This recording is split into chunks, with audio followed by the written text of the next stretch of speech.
Bonjour à tous et bienvenue sur notre podcast La femme victorieuse. Mon prénom c'est Jessie et je suis la fondatrice de La femme victorieuse. Je crois pas que j'ai bien fait le début. Je crois que j'ai dit que c'est le podcast La femme victorieuse, mais non, c'est le podcast de Victorious Woman. En gros, La femme victorieuse en anglais. C'est notre dernier épisode de la saison. Oui, tu l'as bien entendu. C'est notre dernier épisode de la saison. Nous allons fermer nos portes le 7 décembre 2025 sans savoir quand est-ce que nous reviendrons, quand est-ce que nous reprendrons notre travail avec la femme victorieuse. Oui, tu as bien entendu. L'année prochaine, les portes resteront fermées et nous reviendrons bientôt. Bientôt, ça veut dire quoi? Je ne sais pas. Mais en tout cas, nous reviendrons bientôt. Ça peut être quelques années, peut-être une décennie, je ne sais pas. Mais nous reviendrons. Ne t'inquiète pas, tu auras toujours accès au site La Femme Victorieuse gratuitement.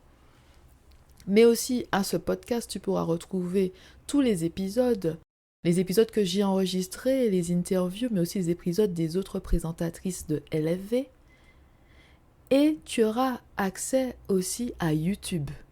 Oui, nous allons garder YouTube. Mais nous allons désactiver Instagram, TikTok et Facebook page. Ok?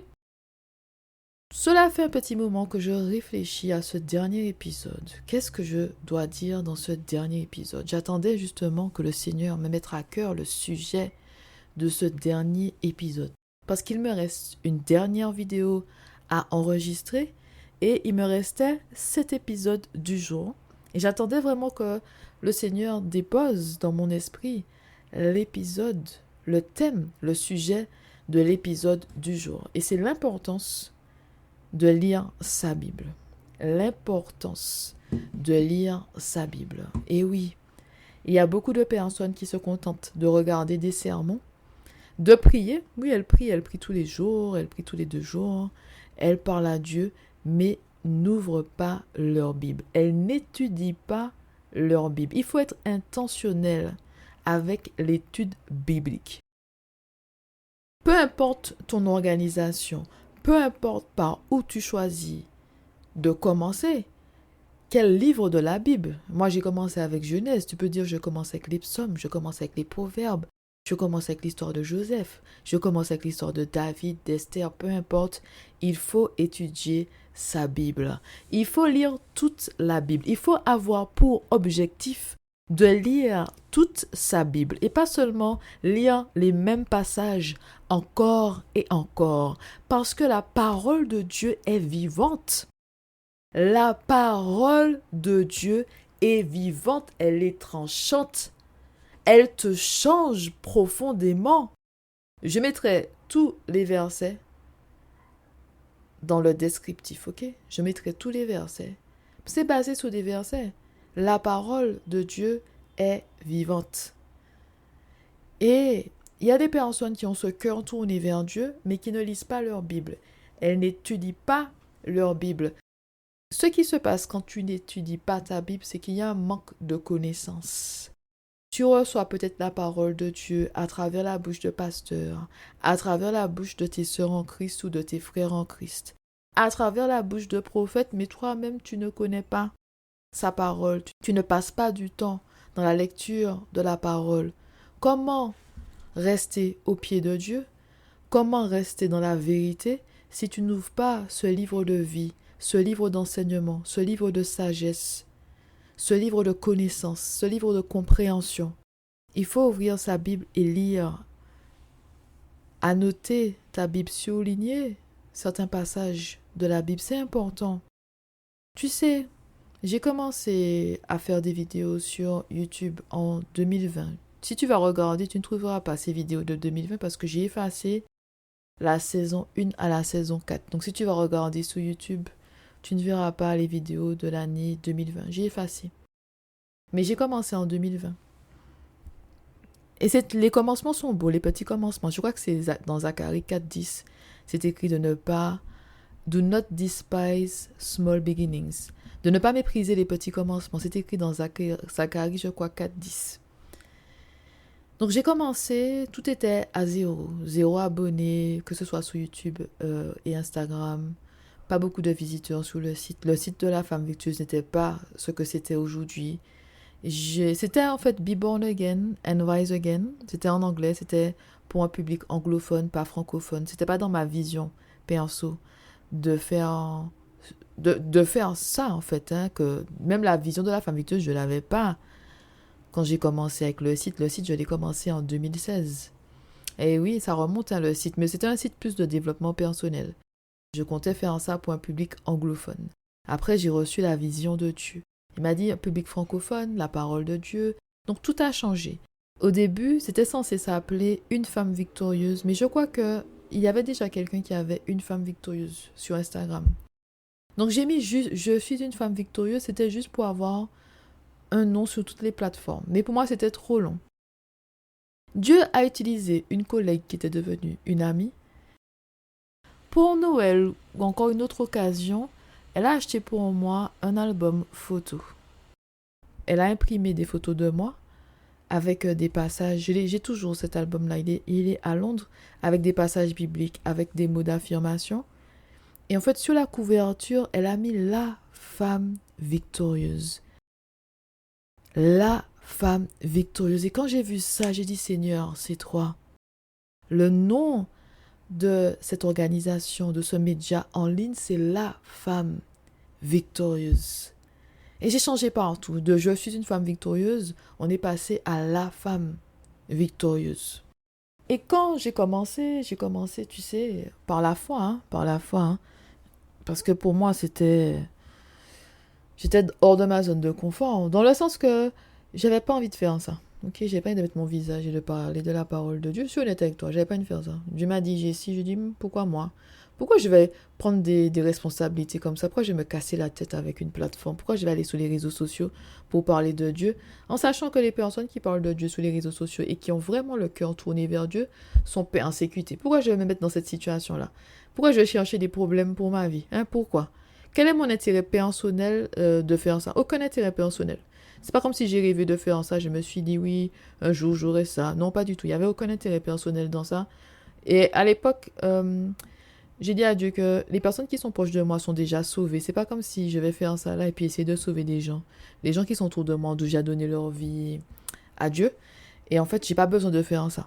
Aucun intérêt personnel. Mais Dieu il me dit oui, j'ai si, il me donne la vision, les révélations sur mon destin. Je comprends. Il me dit je t'ai préparé pour ça. Je comprends. C'est là que je comprends la profondeur de ce qu'est un appel. Parce qu'un appel, c'est toi qui es sur ton chemin, tu as une vision pour ta vie et Dieu t'appelle à faire autre chose. Ce que tu avais prévu pour toi, c'est pas ce qui se passe dans ta vie. Les plans que tu avais pour toi, c'est pas ce qui se passe, c'est pas ce que Dieu veut pour toi. Il y a des choses, oui, que le Seigneur va te donner, qu'il a mis dans ton cœur, il a mis des désirs dans ton cœur. Par exemple, le fait que je parle 3 langues étrangères, Dieu a déposé cela dans mon cœur quand j'étais au collège, quand j'étais au lycée. Ça s'est réalisé en 2022, 2023, quand j'ai repris l'espagnol, j'ai commencé à apprendre le portugais, et maintenant je peux te dire que je parle 3 langues étrangères. Dieu a déposé ça en moi il y a bien longtemps. Mais la femme victorieuse, honnêtement, désolée, j'ai jamais rêvé de ça, c'était pas dans mes plans. Juriste de formation, je gagnais bien ma vie. Pas besoin en fait de démissionner et de renoncer à sa carrière pour pouvoir prendre ce poids sur mes épaules. Est-ce que j'avais besoin de ça à l'époque? Non. Non, non, pas du tout. Ce sont des années où j'ai pris le temps de lire les commentaires, de répondre aux gens, de faire des vidéos pour expliquer. Et j'ai vu que même quand tu as le cœur tourné vers Dieu, même quand tu as de bonnes intentions, si tu ne connais pas la parole de Dieu, tu vas dévier de ton chemin. Parce qu'il y a beaucoup de croyances sur terre, des personnes même qui mélangent Dieu avec d'autres dieux. On est dans des systèmes, hein, j'aime bien dire les systèmes babyloniens, parce que c'est ce que j'ai remarqué en voyageant. Je suis née et j'ai grandi en Martinique, nous avons un système qui est basé sur le système français, le gouvernement français. Il y a la France. Je suis devenue une femme en Angleterre, dans le sens que je suis arrivée en Angleterre quand j'avais 23 ans. Je suis arrivée en Angleterre quand j'avais 23 ans. Et ça fait plus de 10 ans que je suis basée en Angleterre. Je suis devenue une femme en Angleterre. Ma carrière professionnelle a décollé en Angleterre. Et c'est un autre système, c'est une autre façon de penser, c'est une autre façon de faire les choses, c'est une autre culture, d'autres traditions. Et puis quand je suis allée au Brésil l'année dernière pour la première fois, j'ai dû demander un numéro fiscal, parce que ici c'est essentiel d'avoir un numéro fiscal, même si tu n'as pas le passeport. Mais pour faire certains achats, pour faire les achats en ligne, tu es obligé d'avoir un numéro fiscal. Parfois, quand tu vas dans les magasins, ils te demandent ce numéro-là. Et c'est quelque chose de personnel. Tu peux pas demander à quelqu'un, même si j'ai des amies brésiliennes, mais je vais pas demander ce numéro-là, qui est personnel. C'est comme un numéro de sécurité sociale. C'est la même chose, tu vas pas passer ton numéro de sécurité sociale à quelqu'un. Il y a ce qu'on appelle en Angleterre le National Insurance Number. C'est un numéro qui te permet de travailler. Il y a des lois, il y a des choses qui sont établies dans chaque pays. Et quand j'étais au Brésil et que j'ai dû entrer dans un nouveau système, avoir un numéro de téléphone brésilien, avoir ce numéro fiscal, le CPFI, et je me suis rendu compte que nous vivons dans des systèmes différents. Et quand tu grandis dans un pays, tu grandis, tu es cultivé en fait dans une culture, tu es cultivé dans un système, dans des traditions. Donc, quand tu chemines avec Dieu, le Seigneur va détruire les forteresses de pensée sataniques, te faire sortir du système. Pense au peuple israélite. Dieu les a fait sortir de l'esclavage sous Pharaon, avec Moïse, traverser la mer Rouge, marcher dans le désert pour renouveler leur intelligence. Parce que tu peux être enchaîné physiquement, les chaînes, tu vois, les chaînes sont autour de tes pieds. Mais il y a les chaînes mentales. Dieu a fait ce travail-là en nous quand nous cheminons avec lui de briser les chaînes, de détruire les systèmes de pensée sataniques. Après, il y a trois qui évoluent autour d'autres personnes qui ont aussi des pensées et des croyances, qui vont partager ces pensées et ces croyances parce que se disent ça fonctionne pour moi. Donc je veux partager ça aussi avec toi. Donc ils vont te dire oui, moi je fais ça, moi je crois en ça, moi nanana. Il y a des personnes qui se disent oui, je suis enfant de Dieu, mais elles ont un pied dans d'autres croyances. Elles prient, elles ouvrent la Bible, mais elles font des choses autres que ce que nous enseigne la Bible. Et si tu n'étudies pas ta Bible, c'est facile de dévier du chemin, d'accueillir d'autres systèmes de pensée, d'avoir un esprit de prostitution. Tu as bien entendu, un esprit de prostitution, ça c'est écrit dans la Bible. Le peuple de Dieu qui louait le Seigneur, mais qui louait d'autres dieux. Un esprit de prostitution. Nous devons faire ce qui est juste et bon aux yeux de Dieu. C'est écrit dans Romains 12:2. Ce qui est juste et bon aux yeux de Dieu. Pas nous justifier, pas se dire je suis une bonne personne par rapport à ce que nous pensons, notre perception de nous-mêmes. Faire les choses selon le Seigneur. Porter notre croix, renoncer à nos envies et nos désirs pour suivre Jésus, pour devenir un disciple de Jésus. Comment devenir un disciple de Jésus si tu ne lis pas ta Bible, si tu n'étudies pas, si tu restes seulement les évangiles, les évangiles, les évangiles. Il y a des personnes qui disent, l'Ancien Testament, on n'est plus sous la coupe de l'Ancien Testament, je lis seulement le Nouveau Testament. Bien sûr que non, il ne faut pas faire ça. Parce que quand tu prends le temps de lire ta Bible du début à la fin, tu vois, tu réalises que le Nouveau Testament confirme le Premier Testament. Il y a des choses que Jésus, il dit dans les évangiles. C'est écrit dans l'Ancien Testament, mais d'une manière différente. Mais, quand tu apprends, quand tu fais du doigt, on te parle de l'esprit de la lettre. On te parle de l'esprit d'une loi. Parce que on peut dire la même chose sans utiliser les mêmes mots, mais ça veut dire la même chose. Il peut te dire, voici telle parabole, mais la parabole illustre un autre passage de la Bible qui se trouve dans l'Ancien Testament. C'est-à-dire que l'esprit, c'est la même chose. Il y a la même signification, le même sens, mais dit d'une manière différente. Mais il faut lire sa Bible pour comprendre cela. Si tu restes tout le temps coincé dans les psaumes, proverbe, qu'est-ce que tu apprends? C'est beau. Moi, je te dis quelque chose. Je suis la personne qui lit Proverbes et Psaumes tous les jours, mais je lis aussi une partie de l'Ancien Testament et une partie du Nouveau Testament.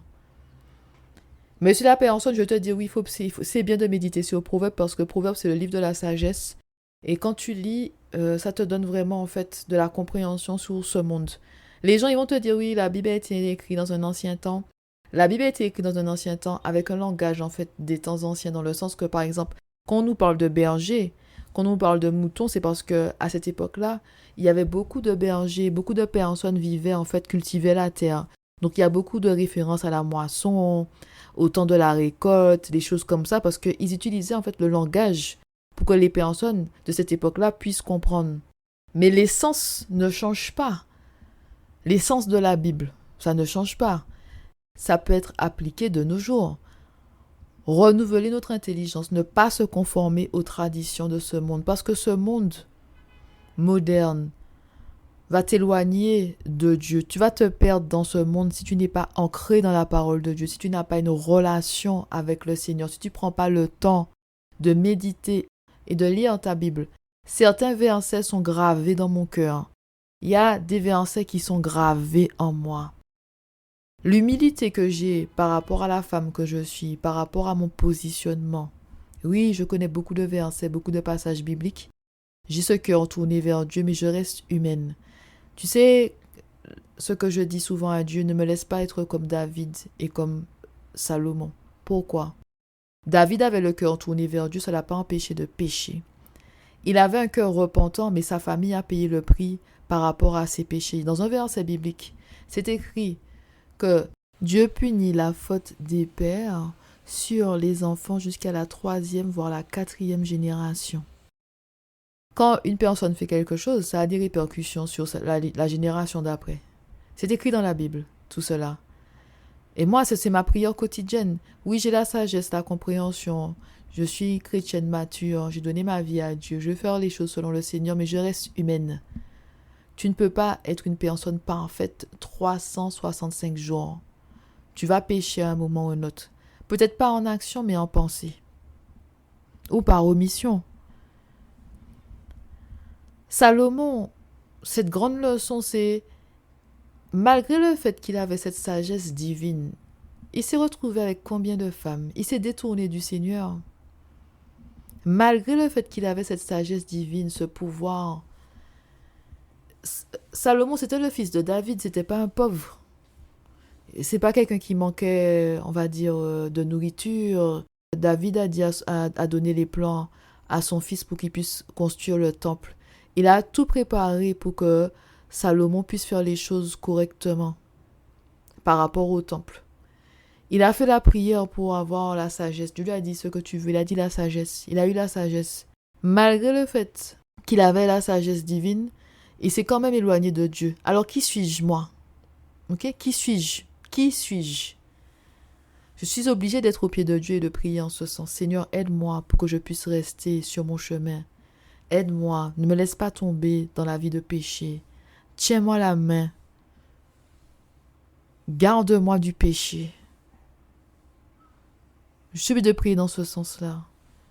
Se croire supérieur, se croire au-dessus des autres, se croire mieux qu'eux, c'est le début de la chute. De toute façon, c'est écrit dans la Bible, hein, que le Seigneur abaisse les arrogants. En son temps, il élève les humbles. Élever les humbles, abaisser les arrogants. La chute, quand tu penses que tu es mieux qu'eux, tu es au-dessus des autres. Tu penses que tu es plus proche de Dieu que les autres. Non, tu sais pas. À tout moment, tu peux pécher. À tout moment, tu peux faire une erreur. À tout moment, tu peux dire quelque chose qui peut blesser l'autre. Ce n'était pas intentionnel, mais c'est comme sorti de ta bouche. C'est important de lire sa Bible. C'est vraiment important. C'est comme ça que tu vas changer de niveau spirituel. Tes prières vont s'améliorer aussi. Tu auras beaucoup plus de puissance quand tu vas prier parce que tes prières seront basées sur la parole de Dieu. Moi, je t'invite à aller sur le site de la femme victorieuse. Toutes les prières sur ce site sont basées sur la parole de Dieu, sont inspirées de l'Esprit Saint. Je n'ai pas rédigé ces prières en me reposant sur ma propre intelligence, mais je me suis laissé vraiment guider par l'Esprit Saint, opérer avec l'Esprit Saint. L'Esprit Saint te guide, l'Esprit Saint t'aide. Il fait des fois remonter des versets bibliques à des moments précis. Mais encore faut-il que tu connaisses ta Bible. Qu'est-ce qui va faire remonter en toi s'il n'y a même pas des connaissances bibliques? Il n'y a rien du tout en toi. Il remonte quoi? Il y a des personnes aussi, des faux prophètes. Tu parles aux mauvaises personnes qui se disent enfants de Dieu, qui vont à l'église. Hein, elles ont l'apparence de personnes pieuses. Tu te dis, ah, cette personne-là, elle est au pied de Dieu. Sauf que ce sont des faux prophètes. Ce sont des personnes qui ont le cœur tourné vers le mal, mais d'apparence, elles sont pieuses. Comment tu fais pour reconnaître ces personnes-là? Après, l'ennemi, il est très malin. Dans le fond, c'est écrit dans la Bible, on l'appelle le malin aussi. Ma grand-mère, elle disait tout le temps le malin. Elle disait pas l'ennemi, elle disait pas Satan, elle disait le malin, le malin, le malin. Le malin mélange la vérité et le mensonge. Donc, quand quelqu'un vient vers toi et mélange la vérité et le mensonge, combien de parts de vérité tu veux croire aussi au reste? Tu te dis que, ah, j'ai lu ça quelque part dans la Bible. Ah, j'avais pas vu les choses comme ça. Tu suis en fait le train de pensée de la personne et petit à petit, tu t'éloignes en fait du chemin que Dieu a pour toi. Tu accueilles en fait des pensées sataniques. L'ennemi sème des graines, mais nous les arrachons au nom de Jésus. Mais comment renoncer, rejeter, arracher quand tu n'as même pas conscience qu'il y a des graines sataniques qui ont été déposées en toi? Comment tu fais ça? Comment tu fais pour prier en ce sens, Seigneur? Comment tu fais pour percevoir? Il y a un problème dans le discours. Ça me rappelle, quand j'étais jeune, je lisais des livres, on va dire, spirituels. Il y avait un auteur en particulier que j'appréciais beaucoup parce que, selon moi, ses livres étaient basés en fait sur le Seigneur. Mais il y a quelques temps de cela, je parlais avec une amie et je lui ai dit en fait, ces livres ne sont pas réellement basés sur la parole de Dieu, basés sur la parole de Dieu. Ces livres sont basés sur plusieurs choses. Ça veut dire qu'en fait, que n'importe qui ouvre ces livres et commence à lire, tu peux interpréter cela comme tu veux. Tu peux interpréter dans ton sens. Il t'amène pas vraiment vers le Seigneur. Il t'amène un peu partout. Chaque personne qui a différentes croyances peut en fait lire ce livre et se retrouver dans son livre parce que il dit en fait des vérités spirituelles, mais il ne te conduit pas vers Dieu. Donc en fait, quand tu lis ces livres, tu peux aller partout. Tu peux aller vers Dieu, mais aussi vers d'autres dieux avec petite idée. Mais quand j'étais jeune, je lisais ces livres et je me disais, waouh, ces livres sont vraiment intéressants. J'ai acheté presque tous ces livres. Je pense que j'ai lu presque tous ces livres jusqu'à ce que je me rende compte qu'au final, ces livres sont intéressants, mais ça t'amène pas vers le chemin de Dieu. Il n'a pas pris position pour dire, euh, voilà, ces livres-là, c'est pour les personnes chrétiennes. Non, ces livres-là, c'est pour en fait un peu tout le monde. C'est pas forcément pour les personnes qui ont donné leur vie à Dieu, mais c'est un peu pour tout le monde. Il y a beaucoup de livres de développement personnel qui sont basés en fait sur des principes bibliques, mais qui ne mentionnent pas la Bible. Ils te disent ceci, cela, tout ça c'est dans la Bible. C'est pas forcément écrit comme ils l'ont écrit dans leur livre, mais c'est basé sur des principes bibliques. Donc les gens te vendent tout et n'importe quoi. Tu vas courir acheter le livre de machin, de ceci, de cela. Tu te dis, ah oui, ce sont des vérités, c'est bien, ceci, cela. C'est basé sur des principes bibliques. Pourquoi tu ne prends pas le temps de lire la source? Pas en toi-même. Pourquoi tu ne prends pas le temps de lire la source? On te donne des livres, tu vas lire à ceci, à cela. Et figure-toi que l'année dernière et cette année, je suis restée dans beaucoup de logements Airbnb chez des femmes. Et qu'en fait, quand tu es chez les gens, tu vois la bibliothèque de la personne. La bibliothèque en général est dans le salon, dans la salle à manger, s'il y a de la place. Des fois, en fait, dans les chambres, ils mettent des étagères, il y a une petite bibliothèque. Et moi, je prenais le temps de regarder qu'est-ce que la personne lit. Donc, il y a des personnes qui disent, oui, je crois en Dieu, mais la lecture, il y a des lectures bibliques et il y a des lectures qui vont à l'encontre de la parole de Dieu. Mais il y a cette curiosité, il y a cette envie de connaître, il y a cette envie d'avoir ce savoir, de recevoir le savoir. Les auteurs n'écrivent pas forcément en accord avec la parole de Dieu, mais il y a du vrai et il y a du faux. Donc, toi qui es enfant de Dieu, qui crois en Dieu, tu retrouves un peu de vrai. Tu donnes toute légitimité à cet auteur-là. Tu lui dis, ah, c'est un bon auteur, il écrit bien, ceci, cela. Donc voilà, je diabolise pas, en fait, les auteurs qui ne sont pas chrétiens. C'est pas ce que je dis. Je te dis pas qu'il faut pas lire des livres. En ce moment, tu sais qu'est-ce que je lis? Je lis le livre de Ayrton Senna. C'est un pilote. En fait, c'était plutôt, parce qu'il est déjà mort, c'était un pilote de Formule 1. Donc, je lis son histoire. J'ai acheté un livre autobiographique et je lis son histoire en ce moment. Cette année, j'ai lu aussi Pride and Prejudice. Donc, c'est un livre en anglais de Jane Austen. J'ai lu ce livre-là. J'ai commencé à lire un autre livre de Jane Austen, mais j'ai pas encore terminé. Et j'essaie de terminer le livre de Sénat que je suis en train de lire en ce moment. Je veux aussi acheter, normalement ce mois-ci, je dois acheter des livres de Patrick Chamoiseau. Je suis pas en train de diaboliser les livres, de te dire faut pas lire ceci, faut pas lire cela. Mais ce que je veux te dire, c'est qu'il y a des livres en fait qui vont te faire dévier du chemin de Dieu, qui vont parler de la vérité mais du mensonge. Et si en fait tu n'as pas la source, il n'y a pas certains versets qui sont gravés en toi, tu n'as pas la connaissance, tu vas dévier du chemin, tu vas t'éloigner du chemin de Dieu, tu vas boire en fait les paroles de certains pasteurs, de certains prophètes, alors que ce n'est pas un enseignement saint.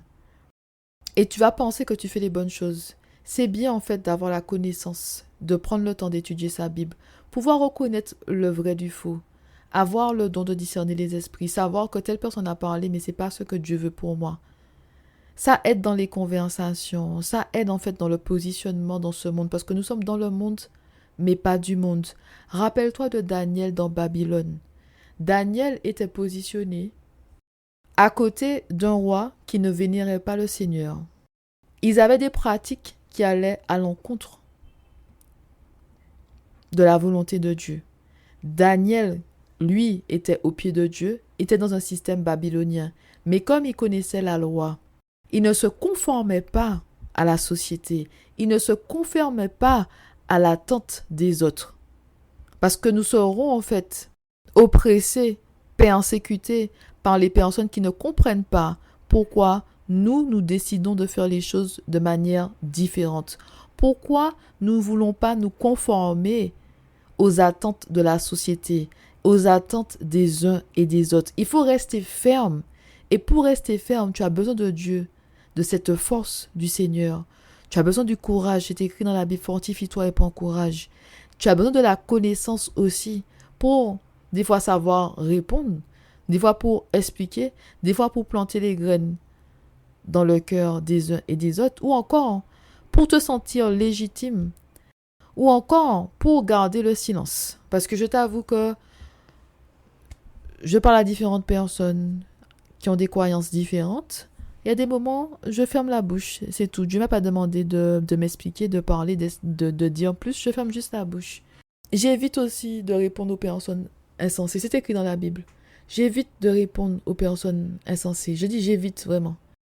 À moins que Dieu me dise d'ouvrir ma bouche, je n'ouvre pas la bouche. J'évite de parler aux personnes insensées. Quand la personne commence à parler, je dis bon écoute, we can agree to disagree. On peut être d'accord de ne pas être d'accord. Arrêtons-nous là, c'est bon. Moi, je respecte tes croyances, tes pensées. Je te demande de faire la même chose pour moi. Ça s'arrête là. Je n'ai pas besoin de me justifier, de parler, de faire en fait un PowerPoint pour dire voilà la raison pour laquelle je crois en ci, en ça. Voilà pourquoi le chemin de Jésus est le meilleur. Non. À moins que le Seigneur m'invite, l'Esprit Saint me dise Jessie, c'est le moment de parler, d'ouvrir ta bouche. Ma bouche va rester fermée. Tu as besoin des connaissances. C'est écrit dans la Bible, dans Osée 4:6. Mon peuple périt par manque de connaissances. Tu as besoin des connaissances pour pouvoir tenir bon sur terre. Tenir bon sous ce chemin difficile de la foi. Tenir bon quand tu es persécuté, oppressé, incompris, incomprise par les autres. Tenir bon. Être fortifié par la parole de Dieu. Se souvenir de certains passages. Par exemple, l'histoire qui m'aide le plus dans la Bible, c'est l'histoire de Joseph. Joseph qui a été vendu par ses frères. Joseph qui s'est retrouvé dans la maison de Potiphar des années. Joseph qui n'a rien fait contre la femme de Potiphar, mais il s'est quand même retrouvé en prison quelques années avant d'être au palais. Ce que Dieu lui avait annoncé quand il était toujours dans la maison de son père, s'est réalisé. Mais après combien d'années? Après combien de luttes? Après combien de souffrances? Après combien de saisons? Cette histoire m'aide beaucoup dans mon propre parcours. L'histoire d'Esther m'aide beaucoup. Esther qui est choisie, qui est, je crois, la cousine de Mardochée. Je crois qu'il a élevé comme si c'était sa fille, mais je crois qu'ils étaient cousins, si je me rappelle bien. Elle est élevée par Mardochée. Mardochée connaît le Seigneur. Elle se retrouve l'épouse d'un roi, un roi qui n'a pas donné sa vie à Dieu. Un roi qui ne prend pas des décisions en accord avec le Seigneur. Elle se retrouve l'épouse de ce roi. Elle a été élevée, préparée pour un temps comme celui-ci. Il y a eu toute cette préparation, ce positionnement. On nous parle des 12 mois de traitement de beauté de la reine Esther. Donc dans certaines versions de la Bible, c'est écrit la reine ou encore l'impératrice. Donc si toi tu as l'impératrice, ne t'inquiète pas. Mais parfois c'est écrit la reine dans certaines traductions. Rappelle-toi que tu lis une traduction de la Bible. Comme moi-même, je lis peu importe dans quelle langue je lis la Bible, anglais, c'est toujours une traduction de la Bible. Elle a été préparée pour un temps comme celui-ci, un positionnement. Si on réfléchit à ça, aujourd'hui, Dieu te positionne dans un environnement qui n'est pas en fait à sa gloire. Qu'est-ce que les personnes vont penser de toi? Réfléchis, tu te retrouves comme Daniel à servir un roi qui n'est pas au pied de Dieu alors que toi tu l'es. Réfléchis, allons plus loin. Tu épouses, bien sûr, hein, tu épouses un roi. Je dis ça comme ça, mais écoute, hein, je parle de la Bible. On fait référence à la Bible ici. Je dis pas que tu vas épouser un roi, hein, mais on parle de la Bible. Donc tu épouses un roi. Ce roi n'est pas au pied de Dieu. Mais tu sais en fait que c'est la volonté de Dieu que tu sois à ses côtés, à côté de cet homme. Tu sais que le Seigneur t'a préparé pour être l'épouse de cet homme. Mais cet homme en fait est dans un milieu qui n'est pas à la gloire de Dieu. Imagine la persécution, imagine le questionnement des gens. Qu'est-ce qu'elle fait là? Pourquoi elle s'est mariée avec cet homme? Une femme comme elle, regardez-la. Imagine en fait la persécution, le questionnement des personnes qui t'ont connu avant ton mariage. Toi qui dis que tu es une femme de Dieu, toi qui dis que tu es au pied de Dieu, toi qui pries, toi qui fais ceci et cela. Et regarde-toi à côté de ce roi. Il t'a revêtu de majesté. Tu es la plus belle du royaume. Mais les gens t'ont connu avant. Ils savent en fait ce que tu as fait pour le Seigneur. Pourquoi tu t'es marié avec cet homme? De tous les hommes, tu t'es marié avec cet homme. Es-tu sûr que c'est la volonté de Dieu? Peut-on aujourd'hui remettre en question la volonté de Dieu par rapport au destin d'Esther et de Daniel? Parce que nous connaissons le début de l'histoire et la fin de l'histoire. Mais maintenant, tu vois ce scénario devant tes yeux. Est-ce que tu vas croire que c'est la volonté de Dieu pour cette personne, qu'elle soit positionnée dans Babylone? Elle est là, tous les jours, dans un milieu, dans un environnement qui n'est pas à la gloire de Dieu. Est-ce que tu vas croire que c'est le positionnement de Dieu? Ou est-ce que tu vas juger et te dire qu'elle a sûrement fait une erreur et s'est détournée du chemin de Dieu? C'est pas là qu'elle devrait être. Tout ça pour te dire que connaître les histoires de la Bible, ça t'aide beaucoup. Dans l'humilité, dans ton parcours, ton cheminement avec Dieu, dans la compréhension parfois de ce qui se passe autour de toi, dans la compassion, l'amour pour les autres. Ça aide beaucoup. Même en fait, quand le Seigneur t'utilise pour expliquer certaines choses à ta famille, à tes amis. Parce que nous devons planter aussi des graines dans le cœur des autres. Je plante des graines dans ton cœur comme tu plantes des graines dans le cœur d'autres personnes. Des graines de foi, des graines d'espérance, la connaissance, la sagesse, la compréhension. Le Seigneur, il les arrose. Parfois, tu m'écoutes et tu as des confirmations. Dieu t'a déjà parlé de ceci, de cela. Tu as entendu ton pasteur parler de ça. Et te dit, ah, comme par hasard, mais ce n'est pas un hasard. C'est une confirmation de Dieu. Le chemin de foi est un chemin difficile. Donner sa vie à Dieu dans un monde en chute est un chemin difficile parce que tu seras persécuté. Persécuté. Persécuté. L'ennemi, quand il n'arrive pas à nous faire tomber, il va s'en prendre aux personnes que nous aimons le plus, les personnes qui sont autour de nous. Si tu as des enfants, il faut prier pour tes enfants. Et il y a des prières sur le site de La Femme Victorieuse, il y a un e-book sur ça, la prière pour les enfants. Il faut protéger le destin de nos enfants. Et ce que j'ai remarqué aussi en faisant ce que j'ai fait avec la femme victorieuse, c'est que beaucoup de personnes sont tournées vers elles-mêmes et leur propre vie, mais n'ont pas en fait cette pensée du long terme. Réfléchis à Abraham. Abraham, Isaac, Jacob, Joseph. Quand le Seigneur commence dans la Genèse à nous parler en fait d'Abraham, après on va sous les autres histoires de ses descendants. Toi, tu vis ta vie sans penser à ta descendance. Tu penses à toi, moi, ce que je veux, ce que j'ai envie, ce que le Seigneur fait dans ma vie, sans penser que ce que le Seigneur fait en ce moment, c'est pour toi, mais aussi pour les générations qui suivent. Ton positionnement, c'est aussi le positionnement de ta descendance. Mais tu ne penses pas à ça, tu penses à toi. Qu'est-ce que tu inculques à tes enfants? Qu'est-ce que tu inculques aux personnes qui sont à côté de toi? Je ne te dis pas qu'il faut faire forcément une journée d'études bibliques. Mais il faut être intentionnel, il faut laisser le Seigneur nous guider quand nous parlons aux personnes autour de nous, surtout les enfants. Tes neveux, t'as pas d'enfants, t'as pas d'enfants, tes neveux, tes nièces, tes cousins, tes cousines, je ne sais pas. Il faut être intentionnel. Il faut vraiment être intentionnel. Planter les bonnes graines. Bien sûr, toujours guidé par l'Esprit Saint. Je parle toujours sous l'autorité de Dieu, toujours guidé par l'Esprit Saint. Comme je te le disais, il y a des fois, je sais que certaines personnes, j'ouvre pas ma bouche. Et c'est très rare que j'explique dans son entièreté ce que je fais avec la femme victorieuse. Je suis la personne qui va se contenter de dire que je fais du mentorat, du coaching. Je propose en fait des sessions de coaching. J'écris des livres, j'ai publié des livres, ceci, cela. Mais je raconte pas en fait tout. Ah oui, je suis à la tête de médias en ligne pour les chrétiens, pour les chrétiennes plus particulièrement. Oui, j'ai ci, il y a YouTube, il y a ci, il y a ça. Si je fais ça, c'est qu'on m'a posé la question, que les personnes m'ont posé des questions pour en savoir plus. Mais en général, je me contente de dire non, je travaille à mon compte, je publie des livres sur le développement spirituel, le développement personnel. Ah, comment les gens te trouvent? Ben, j'ai un site en français. Il y avait 2 autres sites, mais les autres sites seront réactivés quand nous reprendrons avec la femme victorieuse. Quand la directrice, pardon, pas moi, Jessie, mais la directrice, quand la directrice reprendra, il y aura les autres sites qui seront en ligne. Le site en anglais et le site en portugais brésilien. Ils seront en ligne. Donc, moi, tout ce que je te demande, c'est vraiment de prendre le temps de réfléchir à ce que je t'ai dit. Prends le temps. Vraiment, prends le temps.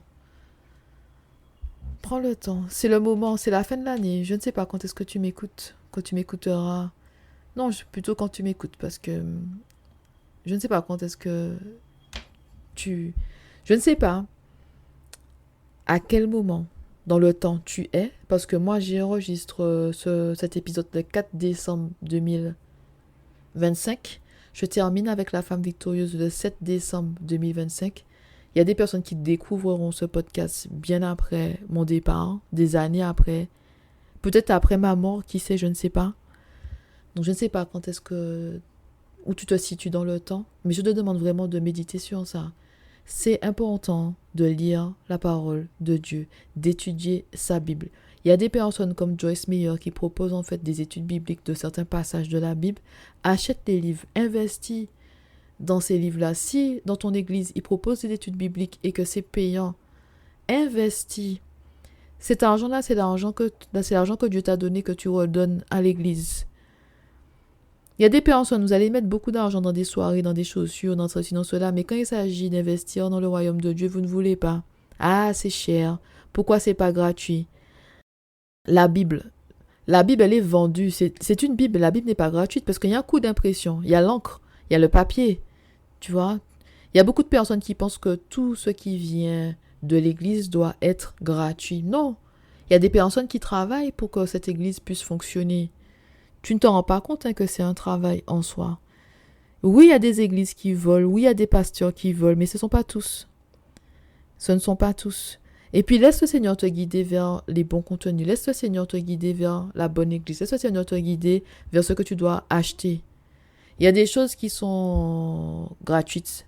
Par exemple, l'accès au site de la femme victorieuse. Moi, je le paye. Je paye l'hébergeur du site. Chaque mois, je dois payer pour que le site soit en ligne. Toi, tu vas visiter le site gratuitement. Sur le site, il y a des choses qui sont payantes, comme les e-books, les cours en ligne, c'est payant.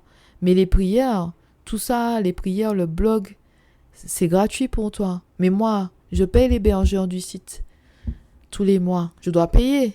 Je ne vais pas dire, ah, je suis enfant de Dieu, je ne dois pas payer. Bien sûr que je vais payer. Je paye.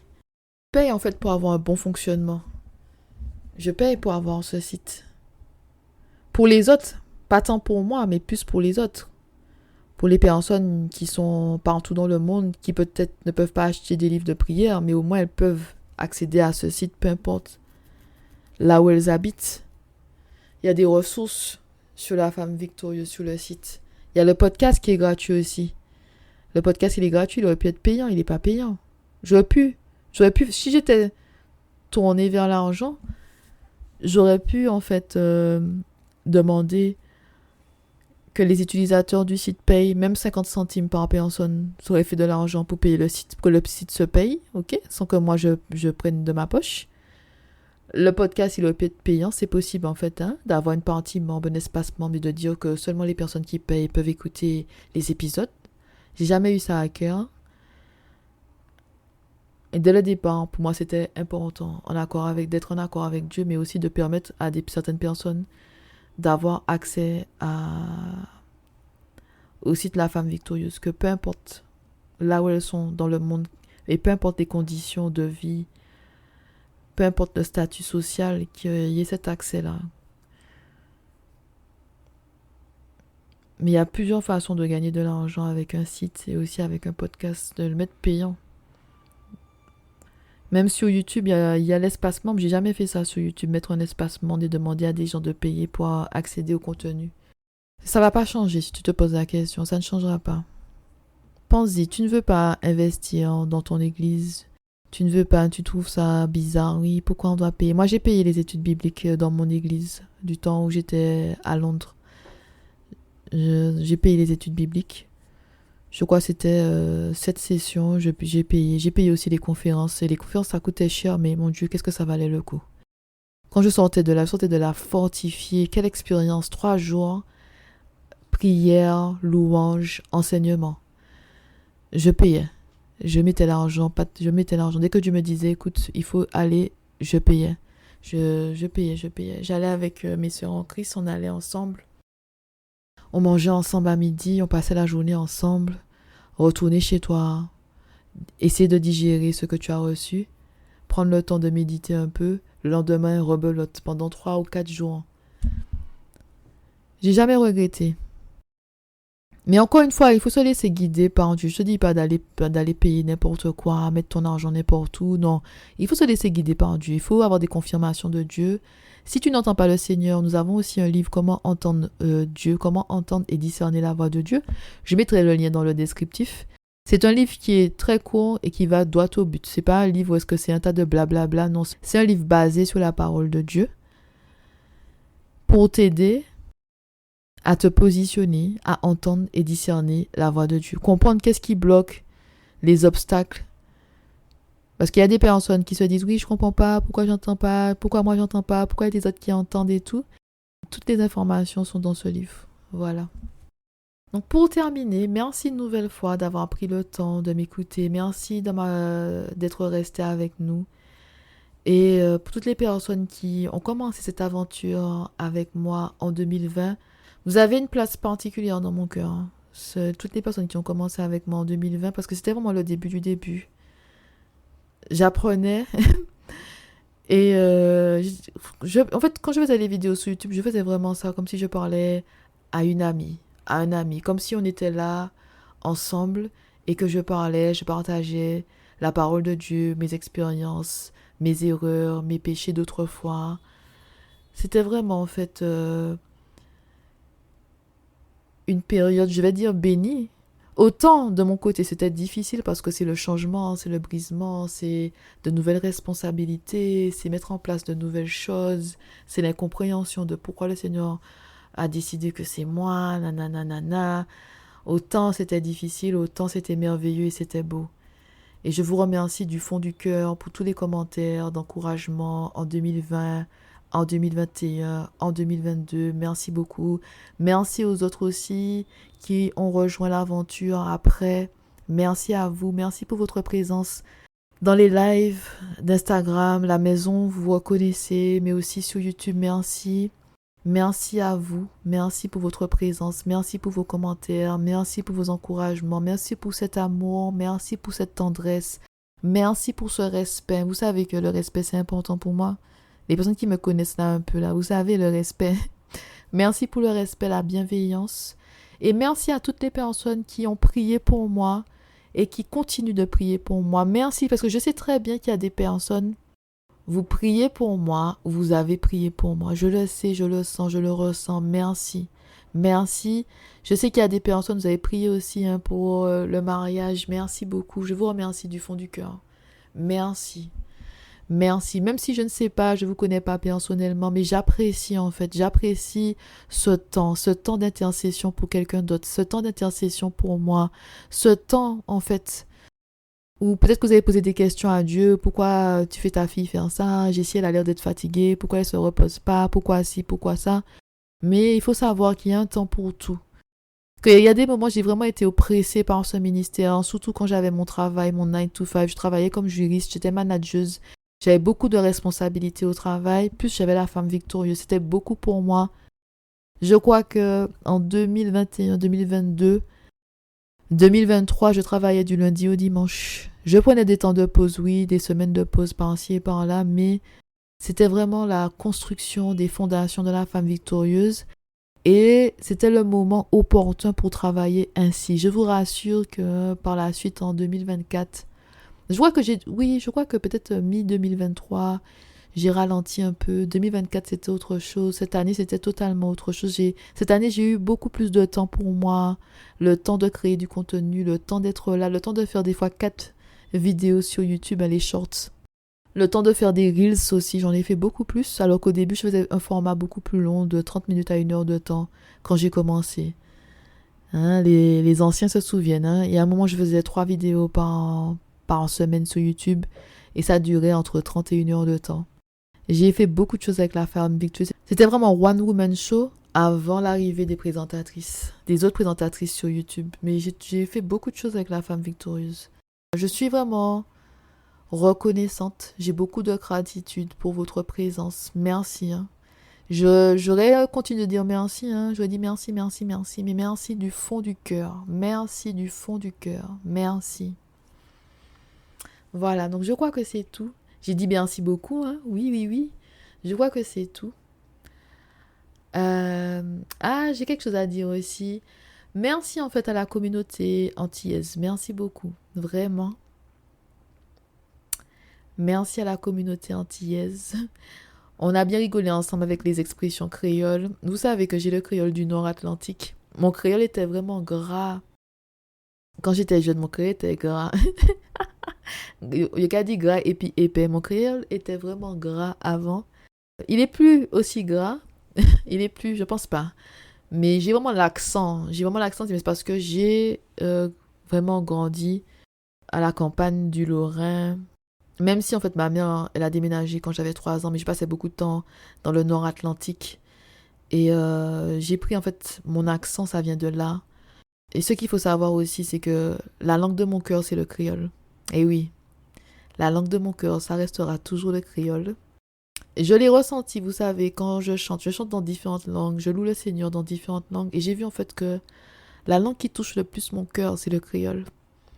C'est vraiment le créole. Il y a quelque chose en fait quand on parle créole, même si nous parlons le français, mais le créole c'est un autre niveau dans mon cœur en tout cas. Dans mon cœur, le créole a une place très importante. Le créole représente mes racines, cette vie passée à la campagne, mon enfance avec mon grand-père Michel et ma mamie Cécile. J'aime pas trop parler d'eux parce qu'en général, quand je commence à parler d'eux, si je me plonge dans mes souvenirs, je pleure. Il y a les larmes qui montent automatiquement. Si je me replonge, c'est-à-dire si je me détache en fait de la petite fille en moi et que je parle, je peux rester. Mais si je commence à comment dire ça, me plonger dans les souvenirs. J'ai les visions en fait de l'enfant que j'étais, euh, leur maison, le terrain, ma vie, le, leur présence en fait, parce qu'ils me manquent toujours, hein. Mes grands-parents me manquent. Je les aime, je les aime toujours, hein.